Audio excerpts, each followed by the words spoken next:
Kribi, perle où l'océan murmure, plage dorée, un décor qui perdure, chute de la Lobé, trésor sans détour, forêt luxuriante, éclat d'amour. Bienvenue à Kribi, cette merveille nichée sur la côte camerounaise, là où la mer s'unit à la terre dans une danse éternelle.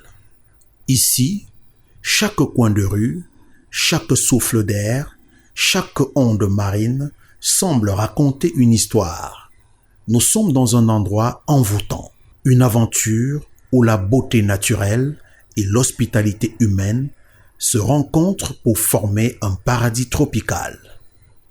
Kribi n'est pas seulement une destination, c'est une muse, un tableau aux couleurs infinies où chaque grain de sable murmure une histoire, où chaque vague compose une mélodie douce et sauvage à la fois.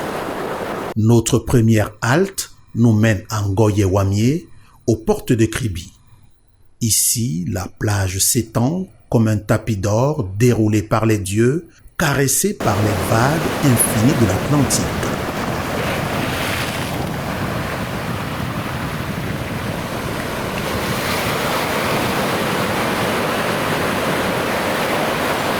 Voici la plage de Ngoye-Wamié, dans le bel arrondissement de Kribi 2e.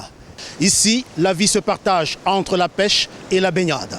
Comme si la mer disait « Je suis pour tout le monde ». Les pêcheurs tirent leur filet avec un sourire et parfois un poisson saute comme pour dire « Moi je suis déjà pris ». Et la baignade alors, une aussi douce qu'on dirait qu'elle vous murmure « Reste un peu, la vie est belle ici ». Les pêcheurs, véritables artistes de la mer, y jettent leurs filets avec une grâce presque poétique, ramenant des trésors argentés des profondeurs marines. Leur métier, souvent méconnu, exige un savoir-faire ancestral transmis de génération en génération. Chaque lancer de filet est une danse harmonieuse entre l'homme et l'océan, un dialogue silencieux où la nature dicte ses lois. Leurs mains, marquées par le sel et les années, racontent des histoires de patience, de courage et d'intimité avec les éléments. Bonjour, je m'appelle Tatiana. On passe notre temps ici à la plage pour pêcher le poisson. Donc on commence notre journée à partir de 6h00, on lance le premier tir. Ça fait même 15 minutes aux environs avant qu'on commence à le tirer. Bon, il y a les jours que ça donne, il y a les jours où ça ne donne pas, mais on continue à se battre.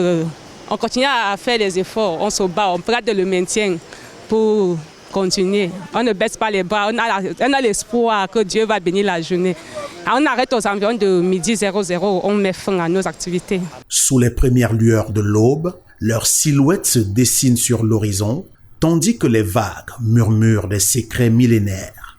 Ils affrontent vents et marées, bravant l'imprévisibilité de la mer, avec pour seule promesse celle d'un nouveau jour. Ces hommes et femmes, gardiens des traditions maritimes, nourrissent des communautés entières, incarnant un lien précieux entre l'humanité et les richesses insoupçonnées du monde aquatique. On compte la recette, comment est-ce que la journée s'est passée. Quand on gagne quoi, on part même aux environs de 50, il n'y a pas trop. Le jeu des grands environs, bon, on a quand même les mercredis, les samedis, vraiment. On a vraiment du poisson, ça sort. L'heure de pointe, bon, quand nous on tire, on vend une fois directement. Donc on n'a pas exactement, dès que ça sort là directement, les abeilles, ils sont là pour prendre. Donc on ne garde pas, on livre ça une fois. Nous avons rencontré des hommes et des femmes dont le quotidien est rythmé par le clapotis des vagues et l'appel des mouettes. Leur rire, mêlé au parfum salé de l'air, crée une symphonie naturelle. Ici, le poisson n'est pas juste un repas, c'est une expérience, un lien direct avec la mer. Vous pouvez constater avec moi que c'est une plage extraordinaire. Il fait bon vivre ici, comme vous pouvez le constater. On regarde la mer, on regarde les vagues et nous voyons aussi les nageurs. Vous savez, la nage c'est un sport. Et la plage est assez propre, comme vous pouvez le constater. La plage est vraiment propre. Je crois qu'on peut faire un peu d'effort pour la nettoyer, pour la garder toujours plus propre. Nous venons de Yaoundé pour que la prochaine fois, nous revenons. Sans tout faire. Effectivement, c'est un lieu formidable, comme vous pouvez le constater. Regardez les rochers, les vagues, vous pouvez vous filmer, vraiment faire des photos, je ne sais pas comment on appelle encore des photos, des cartes postales, n'est-ce pas? Oui, des cartes postales, vous pouvez le faire ici. Ils sont très accueillants, comme vous pouvez le constater, je venais d'arriver. Nous venons même d'arriver et on a été très bien accueillis, installés. Et ils sont même en train de nous installer encore. Oui, pour dire que la journée sera une très bonne journée, une très belle journée. C'est une plage où l'on ne fait pas que se baigner. On y vit, on y respire, on s'y ressource. Si vous fermez les yeux un instant à cet endroit, vous entendrez presque l'océan murmurer vos rêves.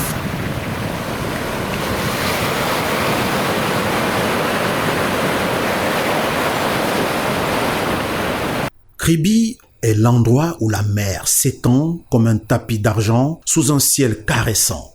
À cet endroit, l'Atlantique ne se contente pas de danser. Il enlace la terre dans une étreinte éternelle. Imaginez ces plages longues et immaculées, parées d'un sable aussi fin qu'une murmure. En progressant vers le centre de Kribi, on y découvre une ville organisée, propre, où l'administration se mêle harmonieusement à la vie quotidienne. Les locaux de la communauté urbaine se dressent avec une élégance discrète, témoin d'un développement maîtrisé. L'atmosphère est animée mais paisible, un équilibre rare qui fait de Kribi une destination où l'on peut à la fois travailler et s'épanouir. Les rues, impeccables, semble refléter la discipline et le respect des habitants pour leur environnement. Et ces cocotiers alors, qui s'inclinent comme pour saluer les voyageurs, tandis que les pirogues colorées des pêcheurs dessinent sur l'horizon une mosaïque vivante, un tableau changeant à chaque heure du jour. Bienvenue au débarcadère de Mboamanga, le cœur battant de Kribi. Ici, tout raconte une histoire. Les pirogues dansent sur l'eau comme les artistes en scène. Les pêcheurs discutent fort et les poissons aussi avec. Ils sont si frais, on dirait qu'ils sont sortis directement du filet. Et alors, le public s'entasse pour consommer, discuter, bavarder et passer du bon temps. Au débarcadère de Mboamanga, la vie palpite. Ce lieu est une véritable mosaïque de couleurs, d'odeurs et de saveurs. Des étals débordants de poissons frais scintillent sous le soleil, tandis que les rôtisseries embaument l'air d'un parfum irrésistible. Je suis détaillante. Je viens acheter à Kribi pour aller vendre à Yaoundé. Le poisson de Kribi, c'est un bon poisson. Ce n'est pas comme le poisson de Douala. Parce que ça sort directement de la mer. Je prends le poisson frais directement de l'eau. Je n'ai pas de restaurant, je vends au marché de fruits à la montée en eau rouge. Dans ce débarcadère de Mboamanga, la vie palpite intensement, offrant un spectacle vibrant et captivant. C'est un lieu animé, très animé, et une véritable mosaïque de couleurs, d'odeurs et de saveurs qui se mêlent pour raconter l'histoire d'une communauté en pleine effervescence. Je disais, c'est pour me reposer et profiter aussi un peu de la nature. Parce qu'ici, il fait beau temps. Nous, on voit les pirogues débarquer et embarquer. Ça nous fait plaisir. Je viens au débarcadère avant la création de ce bâtiment. Donc, en fait, ici, à l'époque, c'était juste les hangars. Et après, il y a eu l'aménagement tel que vous voyez. Et ça se passe super bien. Bon, mais malheureusement, les tenanciers se plaignent déjà. Ils disaient qu'à l'époque, c'était presque gratuit. Et aujourd'hui, c'est tellement payant, ça les embête. Donc, du coup, ça retombe sur le dernier consommateur. À l'époque, ce n'était pas si joli, et il n'y avait pas d'attraction telle qu'aujourd'hui. Bon, il y a la bière, il y a le poisson braisé, il y a le vin, il y a un peu de tout. Les étals débordant de poissons frais, sous les rayons de soleil, attirent l'attention des passants et des commerçants affairés. Chaque poisson, encore humide de sa capture, raconte une histoire de courage et de persévérance des pêcheurs locaux. Je commence le travail ici à 9h et puis je rentre à 17h. Mon travail consiste ici de classer le poisson parce que c'est ça, ma branche ici. Chacun ici a sa filière. Non, je ne pêche pas. Moi, c'est mon travail ici. Mon travail, oui, non, je ne suis pas grossiste. Mon travail est d'accueillir les grossistes et puis de les encadrer, arranger pour qu'ils puissent voyager avec dans les bonnes conditions. Mon travail, c'est à revendre les poissons qui sortent tout fraîchement de la mer aux grossistes de Yaoundé. Mes clients, les voilà, ils viennent de Yaoundé, Douala, partout. Et oui, il y a ceux qui viennent de l'étranger. Bon, ceux qui viennent de l'étranger ne sont pas comme des grossistes, comme elle vous a dit tout à l'heure, parce que ça, c'est le grossiste. Elle achète comme ça pour aller revendre. Tu vois, non? Elle achète pour aller revendre. Et moi, je suis là pour l'encadrer, pour lui mettre la glace, pour que son poisson arrive dans les bonnes conditions. À quelques pas de là, les rôtisseries embaument l'air. Des voix s'élèvent, des rires éclatent. Le débarcadère, c'est un endroit que j'aime beaucoup parce qu'il se marie avec la mer et le bon poisson au Cameroun. Oh, moi ça fait 3 ans et ça fait 40 jours que je suis là aujourd'hui.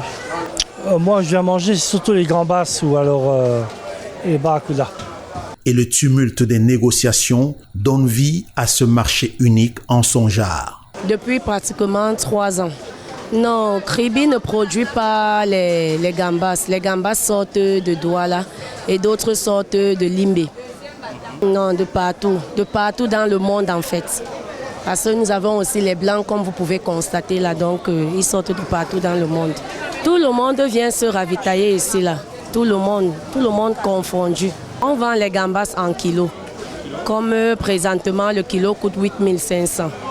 Et là, ça dépend de la grosseur. On a les grosseurs qui donnent 15 gambas le kilo. On a 4 gambas, 2 même. Donc, ça dépend de la grosseur. À cet endroit, dans ce débarcadère de Mboamanga, l'activité ne se limite pas uniquement à la vente des poissons et de fruits de mer. Ce lieu pittoresque, véritable carrefour de vie, regorge également de boutiques colorées qui exposent fièrement des œuvres d'art uniques. Sculptures, peintures, objets artisanaux en bois et bijoux faits à la main attirent l'attention des visiteurs. Les activités se passent bien ici au débarcadère de Mboamanga, mais c'est seulement que ça se passe plutôt périodiquement. Parce que parfois, quand les touristes entrent beaucoup, on parvient à bien vendre. Et quand les touristes n'entrent pas à Kribi, bon, ça fait en sorte que les revenus sont moins. La bonne période, c'est pendant les vacances. Oui, parce que pendant les vacances, beaucoup de parents viennent avec les enfants, la famille, oui, pour manger du poisson, boire et pendant les fêtes qui se passent ici le 9 mai. Parce que la fête des gens d'ici se passe beaucoup plus le 9 mai, la fête de Batanga. Parce qu'ici, on a les Goumba et les Mabi. Mais la fête de Mabi, c'est souvent le 9 mai. Oui, le 9 mai. Et pendant le 9 mai, beaucoup de choses se passent souvent ici à Kribi. Comme par exemple, il y a le chute de la Loubé. Arrivé au chute de la Loubé, il y a l'autre côté qu'on appelle la côte. Arrivé là-bas, il y a un très grand rocher. Et au niveau des rochers, on m'a fait comprendre qu'il y a beaucoup de choses qui se passent souvent là-bas pendant le 9 mai. Oui, pendant le 9 mai, il y a beaucoup des autorités, beaucoup de patriarches qui ont souvent besoin de petits souvenirs aussi pour donner à leurs amis.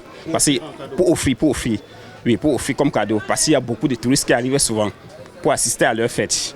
Et à leur retour, alors, ils sont obligés de les offrir les petits souvenirs. Et là, alors, ils viennent nous faire la recette. Ils viennent acheter les masques, les objets. Juste ici, dans la boutique, par exemple, moi, par exemple, je vends les objets antiques, modernes et contemporains. Bon, et beaucoup plus des objets utilitaires, parce que les Camerounais aiment les objets utilitaires. Donc, ils vont utiliser dans leur maison. Comme par exemple, là, à l'intérieur, vous avez vu plein de trucs. Il y a aussi, par exemple, des sous-verres, comme vous avez vu là. Ça sert à poser les verres dans la maison, sous-verre, couvre-verre en même temps. Oui, et il y a aussi les bols pour les cacahuètes, pour grignoter avant de manger dans la maison. Et les porte-vents, les pains camerounais, très bons pains pour se peigner naturellement.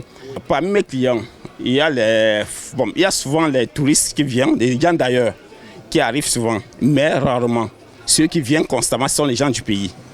Pas les gens qui sont dans les grandes villes comme les Douala, Yaoundé, d'autres villes, oui, des différentes villes. Les Camerounais apprécient. Il est bien vrai qu'avant, les Camerounais ne maîtrisaient pas très bien la valeur des œuvres d'art. Mais maintenant, ils ont commencé à comprendre que la meilleure décoration, c'est avec les œuvres d'art.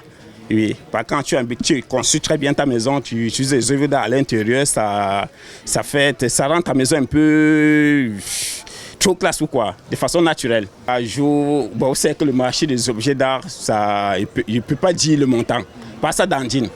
Ça peut arriver que par exemple, aujourd'hui, par exemple, si les clients entrent, parfois, il y a beaucoup de clients qui entrent, mais qui n'achètent pas aussi. Oui, et parfois, peu de clients entrent, mais ils font plus de recettes. Donc c'est pour ça que je ne peux pas vous dire un montant exact. Ça change.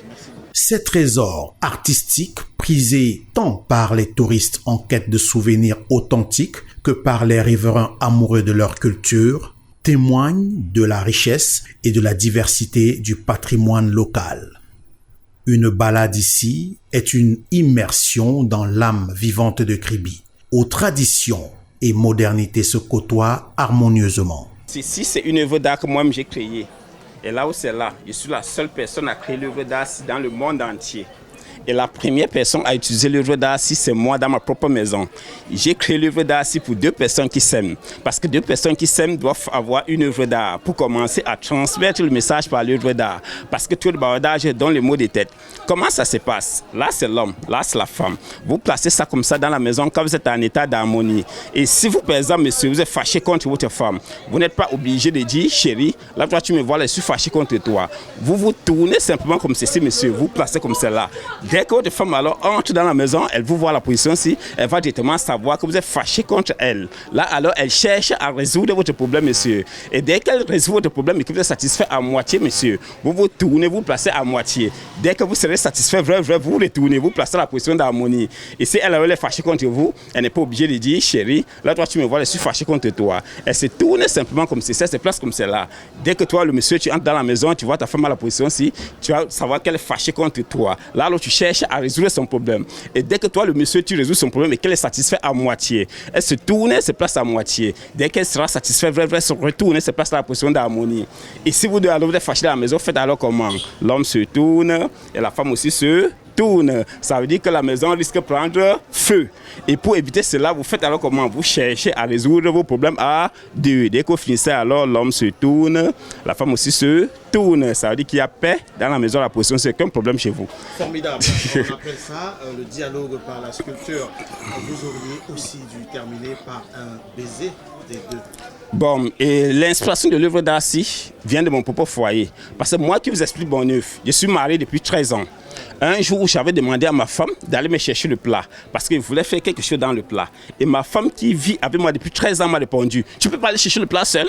C'est là alors que moi-même j'étais obligé de me déplacer. Aller chercher le plat, venir faire ce que moi je voulais faire dans le plat. Quelques minutes après, j'ai posé la question à ma femme que, hey chérie, pourquoi toi tu avais refusé d'aller me chercher le plat alors que toi tu n'as pas souvent l'habitude de me refuser? C'est là que ma femme m'a répondu, j'étais refusé parce que toi tu m'avais énervé depuis avant-hier. C'est de là que j'ai su que parfois les femmes se fâchent contre leur mari sans les dire. Mais devant certaines circonstances, tu sens qu'elle était fâchée contre toi. C'est d'où vient l'inspiration de l'œuvre d'art.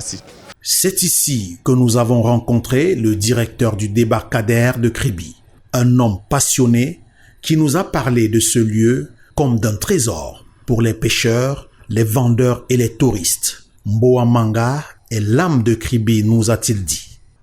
Et en effet, on y sent battre le cœur de la ville dans chaque éclat de rire, chaque négociation, chaque bouchée savoureuse. Le débarcadère de Mboamanga, qui est devenu aujourd'hui ex-Secopac. Au départ, l'objectif c'était le service public et social. Aujourd'hui, avec le décret du Premier ministre signé le 7 novembre 2024, qui a abrogé le Secopac et a remis la gestion du débarcadère à la communauté urbaine. L'importance ici et l'activité principale au débarcadère, c'est la pêche et la commercialisation du produit de pêche. Quand on dit pêche, ça a une incidence économique très importante. Vous savez, le peuple de Kribi vit, surtout le peuple Batanga, où est implanté le débarcadère, le Mboamanga, est essentiellement pêcheur. et ne font exclusivement que la pêche. Ils ont hérité de leurs grands-parents, de leurs parents et grands-parents. Et d'où le débarcadère représente un socle économique très très important pour la ville. Et même pour le Cameroun, pourquoi? Parce que c'est un centre pratiquement touristique où on reçoit au quotidien les touristes, que ce soit camerounais ou étrangers. C'est le seul lieu par excellence où on est en sécurité, on a du poisson frais, de qualité et en quantité, parce que le Minépia fait beaucoup d'efforts pour qu'on puisse avoir le poisson en quantité et de qualité. C'est très important.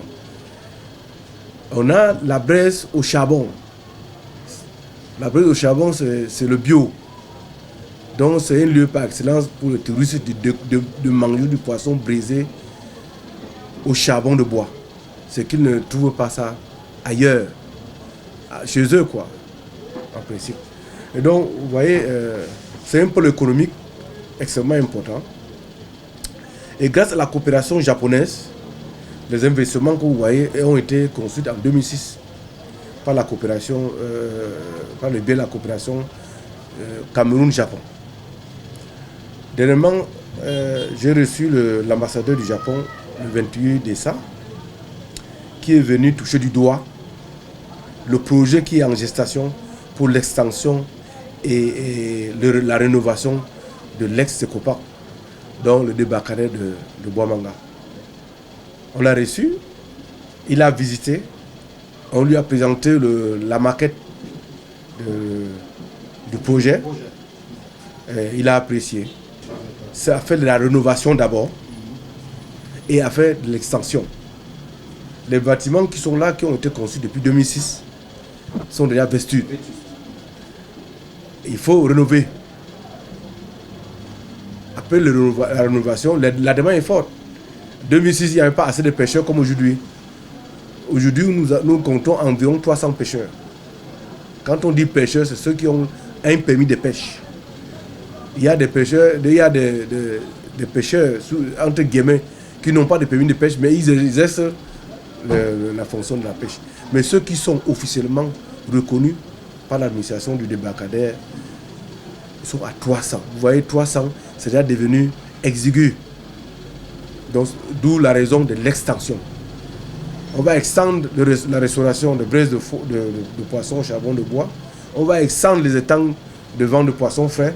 On va extendre les magasins aussi. Les magasins, c'est très important parce que plus des amateurs, donc plus de pêcheurs, il faut augmenter les magasins parce que les matériels sont gardés dans ces magasins-là pour préparer la pêche. Un projet d'augmentation de coûts, non. Jusqu'à l'heure actuelle, non. Mais on attend le cahier des charges de la communauté urbaine ou de la mairie de la ville. C'est à partir du cahier des charges qu'on va prendre le pôle de la situation.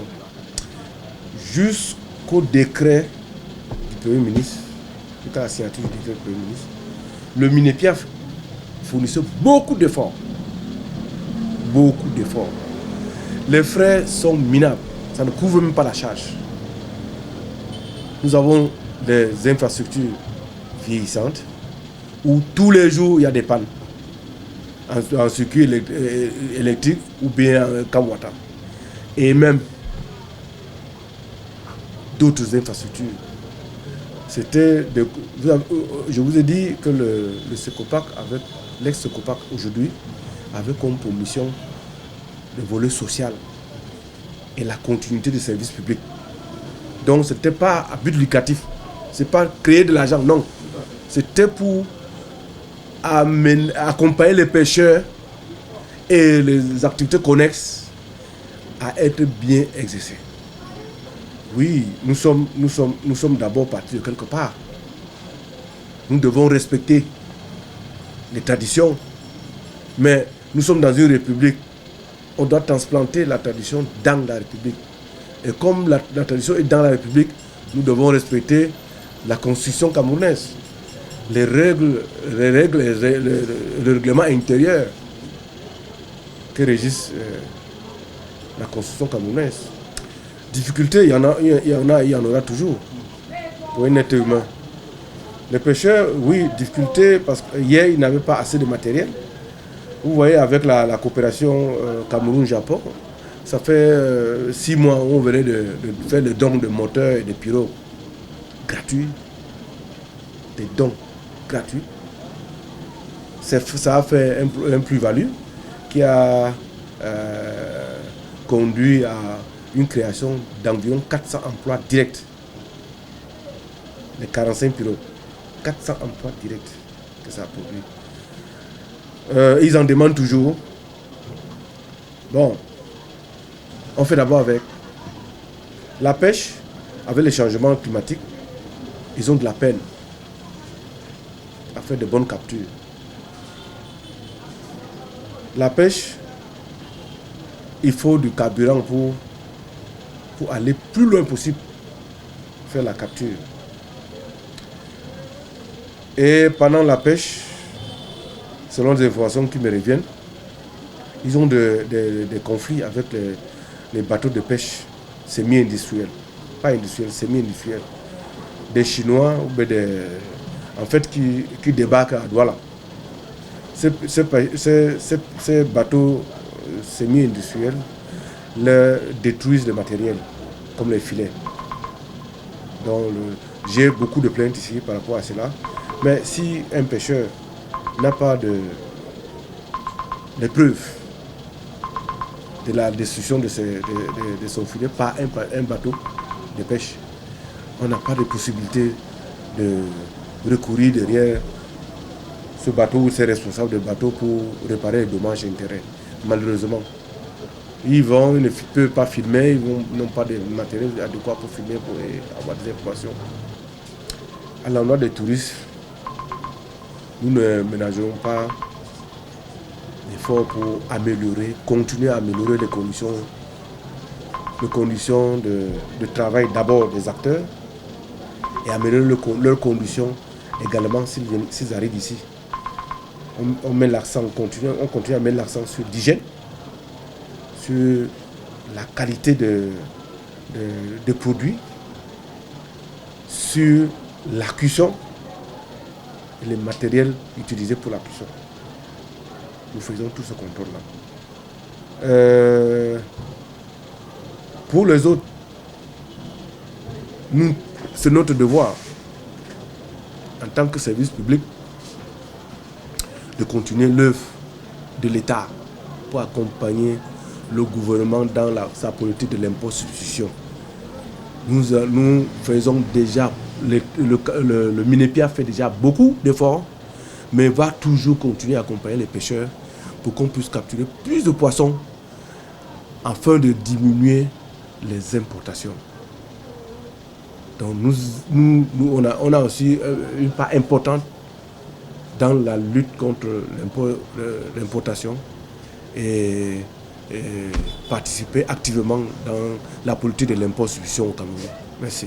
Le poisson fraîchement pêché étale ses reflets d'argent prêts à être sublimés par des mains expertes. Les grillades de crevettes géantes, relevées d'épices locales, rivalisent avec les crabes et homards, rois incontestés de la table. Ici, chaque repas est une ode au sens, chaque bouchée une invitation à célébrer la vie. Les cocotiers s'inclinent comme pour saluer les voyageurs, tandis que les pirogues colorées des pêcheurs dessinent sur l'horizon une mosaïque vivante, un tableau changeant à chaque heure du jour. Mais ce n'est pas tout. À Kribi, la nature ne se contente pas d'être belle. Elle est prodigue.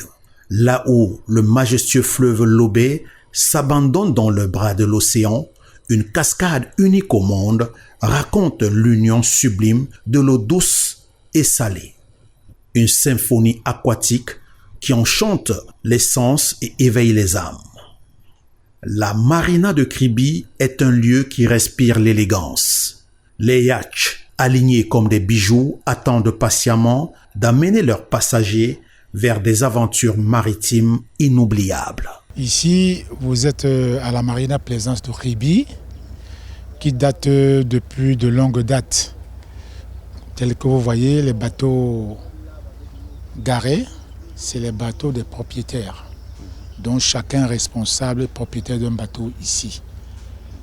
Et ici, présentement, vous êtes à bord du bateau Mwanko Marine, dont je suis propriétaire. Cet espace, effectivement, est ouvert au public et la marina date de longtemps. C'est pour tout le monde qui a envie de découvrir la marina Plaisance, surtout que nous avons les bateaux de location ici. Donc ça varie de l'heure. Il y a les bateaux en 1 heure, 150 000, en 1 heure, 200 000, ça varie par le propriétaire. Oui, le parcours maritime, les attractions, par exemple, vous voyez dans des journaux télévisés, à savoir le pipeline Tchad-Cameroun, dont les installations sont ici à mer, que les gens n'ont jamais vu de près. Bon, à partir de la plaisance, lorsque nous sommes en mer, ils ont des questions à nous poser parfois. C'est quoi là-bas? Et à nous maintenant de leur expliquer ces installations, à quoi ça sert. Oui, bien sûr, c'est même les touristes. C'est même les touristes, comme là, à l'avant. Les bateaux en aluminium que vous voyez là, c'est Côte-Co. Là, ils sont en train de faire la maintenance. Là, c'est Côte-Co. Ici, à l'arrière, vous avez le directeur Razel Cameroun. Là-bas, ensuite, vous avez le directeur DAC Security. Vous avez les directeurs des compagnies maritimes qui sont propriétaires des bateaux ici. C'est tous les jours. Il y a toutes les heures? Oui, toutes les heures. Sauf qu'on ne peut pas sortir après 17 heures. Parce que la loi interdit de rentrer dans les ports d'un État après 18 heures. Donc pour une bonne navigation, la dernière heure de sortie, s'il faut louer un bateau en 1 heure, c'est de 16 heures à 17 heures. Stop. Pas de 17 heures à 18 heures. Parce que les autorités concernées doivent être toutes présentes pour voir comment le bateau fait son entrée au port et avec les membres d'équipage. Pour éviter d'avoir des atrocités, tu as transporté des mecs, bon, ainsi de suite. Non, vous pouvez venir directement, vous venez, vous voulez louer un bateau, ça s'arrange là de gré à gré, et puis on s'en va avec vous à la balade, comme vous voulez. Là, vous avez l'ouverture de l'océan Atlantique, l'embouchure, comme vous voyez, les pirogues naviguent là-bas, voilà. C'est seulement parce que je n'ai pas été préparé à ça. Je vous aurais fait un tour, bien sûr. Mais au-delà de son charme esthétique, la marina joue également un rôle déterminant en matière de sécurité des côtes. Grâce à ses infrastructures modernes et ses équipes compétentes, elle veille à la surveillance des activités maritimes et contribue à la protection des eaux territoriales. Vous voyez le dispositif à l'arrière, vous avez 2 fois 150 chevaux. Et ici, nous sommes à la passerelle. Ici, nous avons la barre. Ce que vous appelez communément le volant. Ça, c'est la barre. Ça s'appelle la barre. La barre, scientifiquement maritime. Ici, vous avez le combiné radio du bateau pour les communications avec tous les services concernés.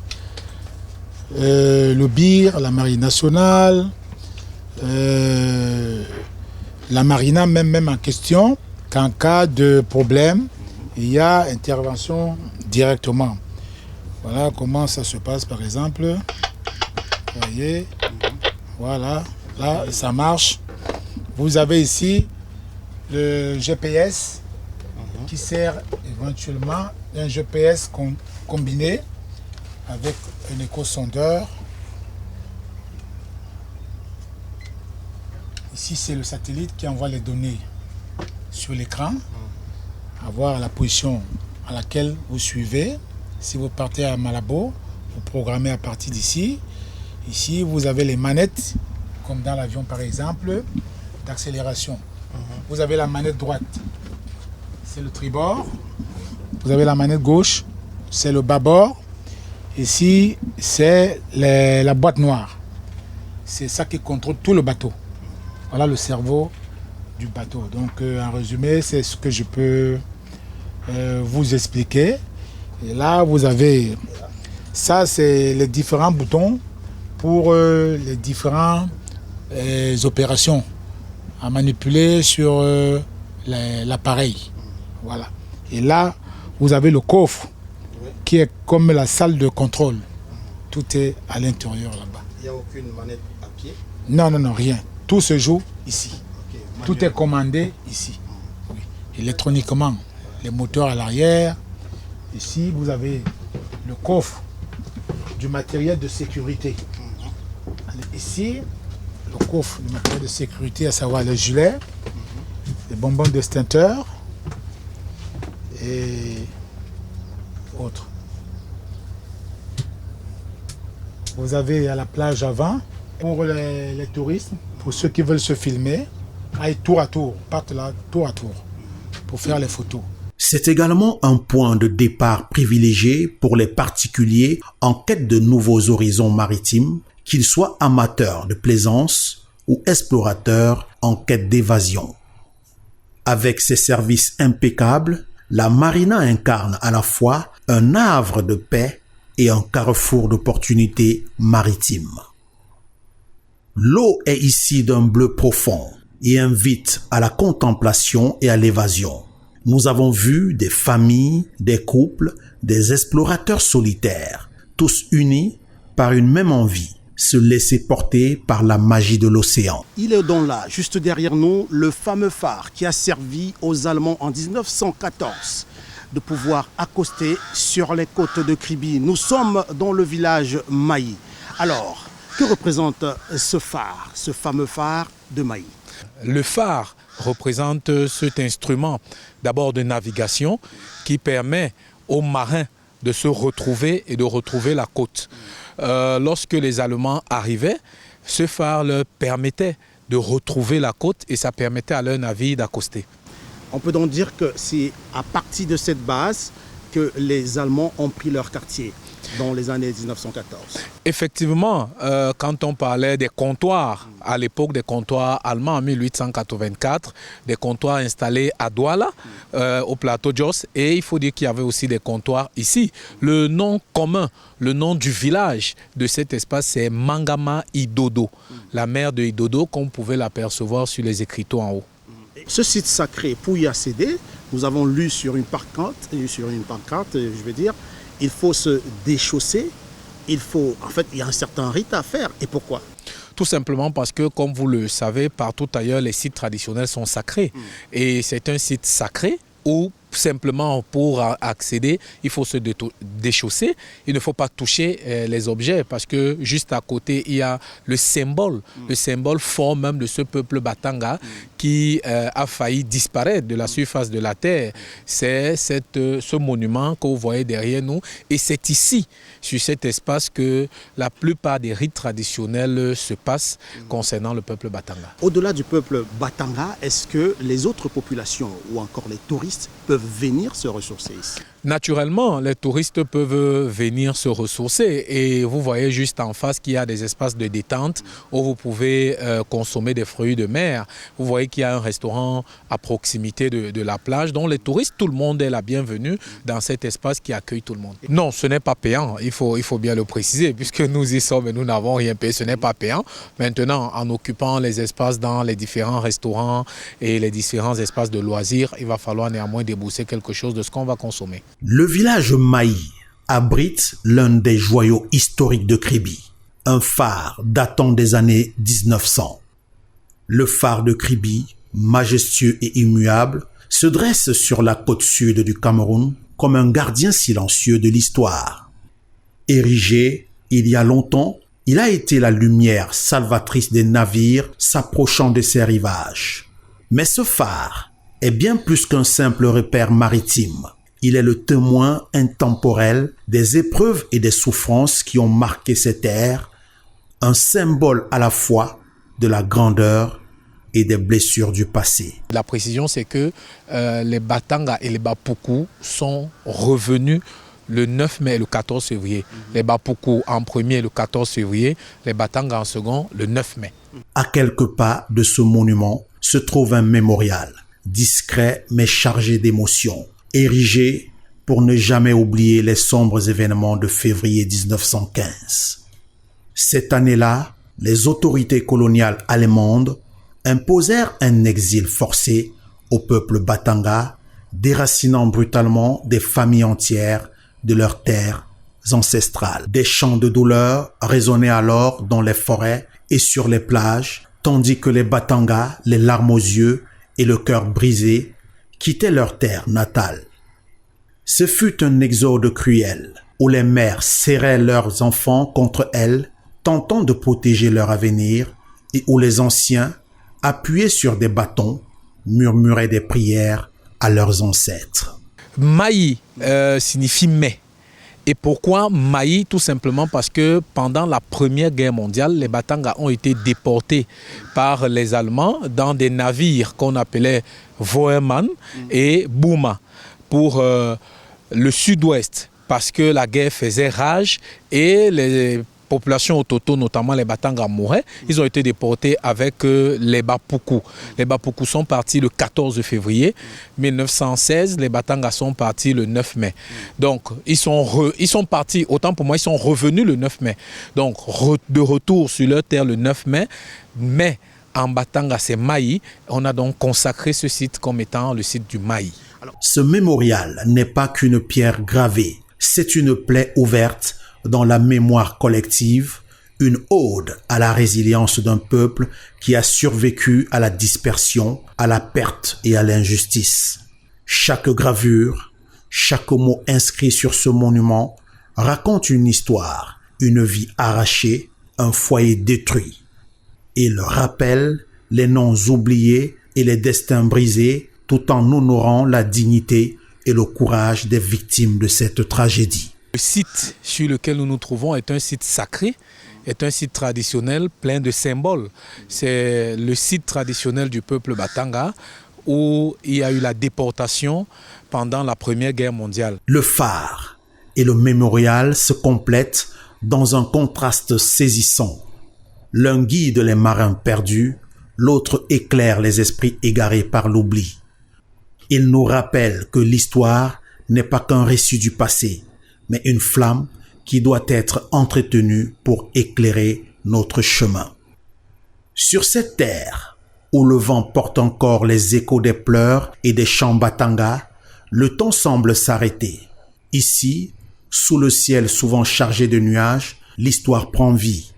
Les visiteurs, le cœur alourdi d'émotions, quittent souvent ce lieu avec une profonde admiration pour un peuple qui, malgré les épreuves, a su préserver son âme.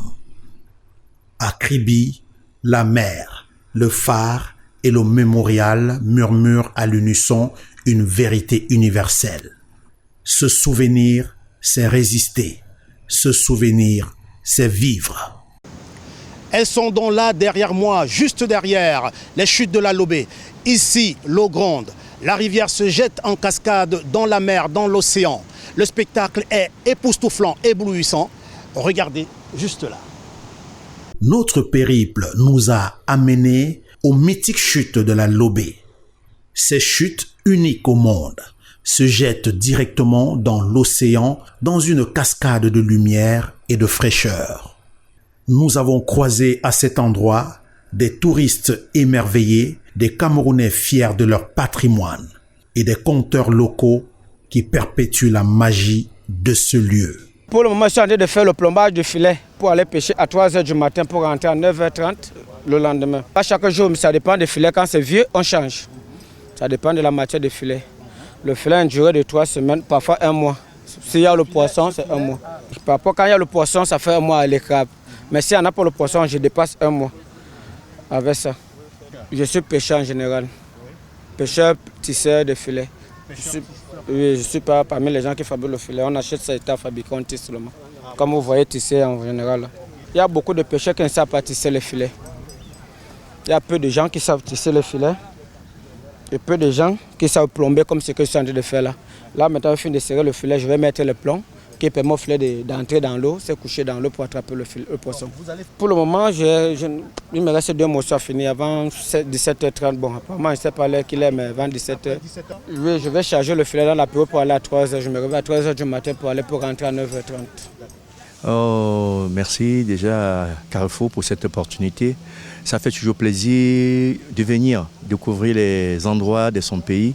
Et je crois que Kribi était un endroit très propice pour découvrir le Cameroun. C'est toujours un plaisir pour moi chaque fois Quand j'ai l'occasion, j'ai une minute, je n'hésite pas, je viens à Kribi. Et le lieu qui le marque le plus, c'est la Lobé. Je viens voir les chutes de la Lobé. Donc c'est toujours un moment où on vient se recueillir, ça fait plaisir de voir les miracles de la nature et d'apprécier les merveilles de Dieu. Donc je n'hésite pas à venir ici faire un tour et découvrir aussi et partager avec les frères.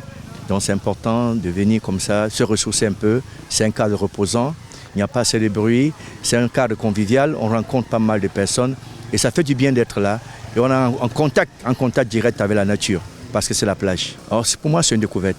Une découverte, peut-être le tourisme, je ne suis pas touriste dans mon pays, je viens découvrir. Donc je pars de Douala. Chaque fois quand j'ai une minute, j'ai une opportunité, je n'hésite pas. Je tombe dans le premier bus, je démarre ma voiture. J'arrive à Kribi, je me balade un peu, comme on est en train de faire avec les frères là. Et après, on reprend un chemin pour rentrer. Voilà, donc c'est toujours un plaisir de venir à Kribi, surtout à découvrir les chutes de la Lobé. Ouais. Et ça fait plaisir de constater qu'il y a un média qui s'intéresse et qui se rapproche de la population. C'est important de nous interviewer, de faire découvrir le Cameroun à d'autres personnes. Le Cameroun, c'est un pays merveilleux. Les chutes de la Lobé, bientôt inscrites au patrimoine mondial de l'UNESCO, sont bien plus qu'une attraction. Elles sont une ode à la nature, une invitation à se reconnecter avec l'essentiel. Le montage, je suis en train de les aider, je vais démarrer à les aider à monter les plombs. Les plombs, oui. Et après, ça servira à quoi? Pour que ça coule. Enfin, je suppose. Une fois que le filet est jeté, c'est ces plombs qui permettent au filet d'aller au fond. Oui, ça paraît logique. Oui, pour attraper des poissons. Quelque part, Mamie Kiki cogite quand même. Oui. D'accord. Est-ce que c'est plaisant pour vous de faire ça? Ah, j'ai essayé, très bien. Ils m'ont très bien expliqué, de gentils jeunes gens. Oui. Voilà. Pour mes vacances, c'est super. Okay. Alors, vous êtes là uniquement pour visiter la ville ou à faire d'autres activités aussi? Pour visiter cet après-midi. Et demain, on va à Douala. Ouais. Et après, on rentre à la capitale. Et comment vous trouvez? Ah, jusque-là, tout est parfait. Tout est parfait. On a encore 2 bonnes semaines. Oui, 2 bonnes semaines. Jusque-là, qu'est-ce que vous avez visité? Alors, on est resté surtout dans Yaoundé. C'est comme ça qu'on dit. C'est le premier jour à Kribi? Oui, on est arrivé là tout à l'heure, il y a une petite heure. Voilà, on est venu se désaltérer, on va manger, on va aller jusqu'aux chutes, et après, on reprend la route sans averse. L'eau, en tombant avec une force et une rapidité incomparables, crée un spectacle naturel captivant, unique au monde. Ce lieu magique est un véritable trésor de la nature, où le fracas des chutes résonne comme une symphonie apaisante, attirant les visiteurs en quête d'émerveillement. Eh bien, par rapport à chez nous, c'est pas du tout la même chose, quoi. C'est une vie à part, très, très... Ah oui, l'accueil, par contre, l'accueil, il n'y a rien à dire. C'est très génial. On est accueillis à bras ouverts partout. Ah oui. Hein, comme si on était chez vous, quoi. C'est vous aurez envie de revenir. C'est possible. C'est possible. C'est possible. C'est possible, mais peut-être pas tous les ans, mais bon. Ouais.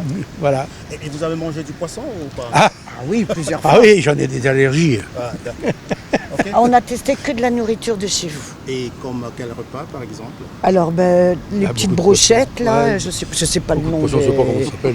Des soya les frites de plantain soya, aussi, ça je connaissais pas. Ouais. La sole, par exemple. L'alcool. La sole, oui, je l'ai goûté. De l'alcool aussi. Non, mais en petite quantité. De la bière? La bière, oui. Alors, à vous voir, on peut dire que les vacances sont réussies déjà? Très bien. Ah, jusque-là. Très bien. Carrefour Télévision vous souhaite un bon séjour au Cameroun. Ah, c'est très gentil. Merci beaucoup. La vitesse impressionnante avec laquelle l'eau dévale les rochers témoigne de la puissance brute de cet endroit extraordinaire. Alors les chutes de la Lobé, je trouve cela très intéressant. Et nous sortons tout de suite des Pygmées, des chutes des Pygmées. Nous avons fait une petite visite et c'était une bonne expérience pour moi, vraiment. Les Kribi, j'adore la ville des Kribi, c'est pas ma première fois et lorsque j'arrive ici, j'ai toujours émerveillé. Il y a toujours une petite expérience là qui s'ajoute à la petite expérience que moi je reçois chaque temps que je viens ici. Et Kribi, j'adore. C'était la visite chez les Pygmées. Oui, c'est une très belle expérience. J'avais jamais vu les Pygmées. On parlait toujours des Pygmées, mais je n'avais jamais rencontré les Pygmées. Et ça m'a étonné que leur façon de vivre, c'est très différent de la nôtre, leur façon de vivre. Donc, c'est bien. Pour moi, les chutes de la Lobé, je ne sais pas comment il veut dire ça, mais c'est trop merveilleux. C'est magnifique. En fait, c'est un truc que moi, j'avais l'habitude de voir à la télé. Les chutes, pas les chutes de la Lobé, mais les chutes, c'est un truc que j'avais l'habitude de voir à la télé. Je vois la façon dont ça coule comme ça, moi, ça m'étonne beaucoup. Donc pour moi, c'est une bonne expérience en fait. J'aime beaucoup. Kribi la Belle. C'est un site où la nature dévoile toute sa splendeur, offrant un spectacle qui change au gré des saisons, entre brumes scintillantes et arc-en-ciel éclatant. Une visite ici est une immersion dans un tableau vivant d'énergie et de beauté. Les chutes de la Lobé représentent pour nous, la jeunesse de la Lobé, l'héritage qu'on a hérité de nos parents et de nos ancêtres. Parce que avec cet héritage, ça nous a permis d'avoir un emploi comme guide touristique, comme cuisinier, comme maître nageur. Il y a plusieurs domaines, il y a plusieurs phases, plusieurs parties. Comme c'est quelque chose de grand, de naturel, on vit avec, c'est la nature. On amène aux gens à venir apprécier, à venir comprendre ce que c'est la chute de la Lobé. Ici, cet espace de la chute de la Lobé, ça a deux phases. Il y a premièrement, c'est le loisir. Le loisir, c'est-à-dire les balades, la pirogue, la joie, les fêtes et aussi deuxième partie qui est la restauration. Oui, c'est-à-dire des grillades, des menus, des fêtes et à la fin, on peut appeler ça, ça entre toujours dans les loisirs, la détente. Au départ, comme avant, on se retrouvait qu'avec des touristes. On ne se retrouvait qu'avec des touristes, des étrangers. Mais depuis 2020-2021, jusqu'à nos jours, le Camerounais aussi a compris que lui aussi, il peut faire partie de ce groupe-là. Donc maintenant, même nous-mêmes, nos propres frères viennent pour participer, pour profiter de ce plaisir-là. Donc à présent, comme client, on a tout le monde. Que ce soit les blancs, les noirs, les jaunes, les rouges, tout le monde y vient. Kribi n'est pas seulement une ville, c'est une promesse de beauté, de sérénité, d'authenticité. Le temps semble s'arrêter à cet endroit comme pour vous offrir un moment d'éternité. Kribi n'est pas seulement un lieu, c'est une expérience, un voyage intérieur. C'est là où les âmes fatiguées trouvent la paix, où les cœurs en quête de beauté sont comblés. C'est ici que le temps semble être suspendu, chaque instant devenant un joyau à savourer. Venez donc écouter à cet endroit l'océan murmurer vos rêves et les chutes chanter leurs secrets. Kribi vous attend, les bras ouverts, car, comme le dit un proverbe, la mer ne trahit jamais ceux qui écoutent ses murmures.